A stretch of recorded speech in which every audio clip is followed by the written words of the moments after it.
When Franklin understands that his brother's inheritance is going to be stolen from under his nose, he decides to get rid of him.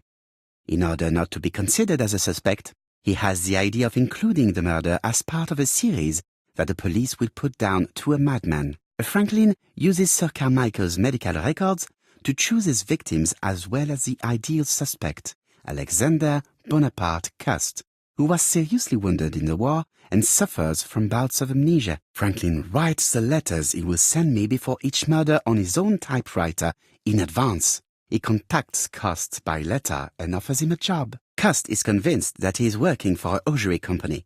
In reality, it is Franklin that sends him his instructions, his goods, and even his typewriter. When we receive the first letter, Hastings thinks that it is a joke.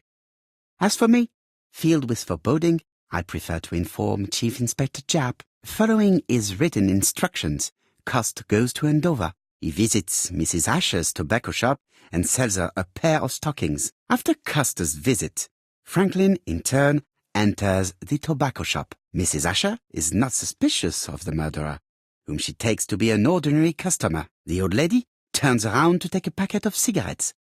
She is beaten to death. We investigate the first murder with Hastings. No suspect has a motive. A few weeks later, we receive a second letter signed ABC. Chief Inspector Japp is informed. The victim's name should start with the letter B. Alexander Bonaparte Cust goes to Bexhill. He sells Mrs. Barnard a pair of stockings. Betty Barnard leaves her work. She's dressed to go out. The young woman is strangled on the beach.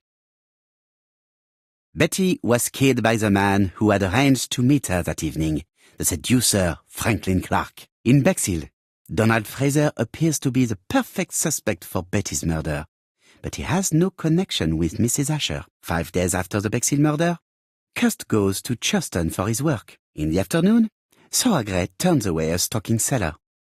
After dinner, Sir Carmichael Clark takes his usual walk. His brother waits for him, hidden behind a bush. The murderer leaps out from his hiding place and cuts Sir Clark's throat. The third letter arrived late. Franklin deliberately wrote a wrong address. In Churston, Thorogray and Franklin Clark are the main suspects. Back in London, Cust is seized by violent coughing fit and brings up blood. He stains his shirt, which later frightens his landlady. We receive the final letter from ABC. The next murder will be in Doncaster. The second general meeting in London highlights the common point between the victims, stockings, and a throat condition. Cust's landlady telephones Scotland Yard to tell them about her suspicions. Cust is arrested shortly afterwards in Doncaster. Franklin had planned a fourth murder in Doncaster. He abandons the idea after Cust's arrest. Cust confesses to the crimes he did not commit. He's an easy culprit. Too easy. Franklin Clark is unmasked.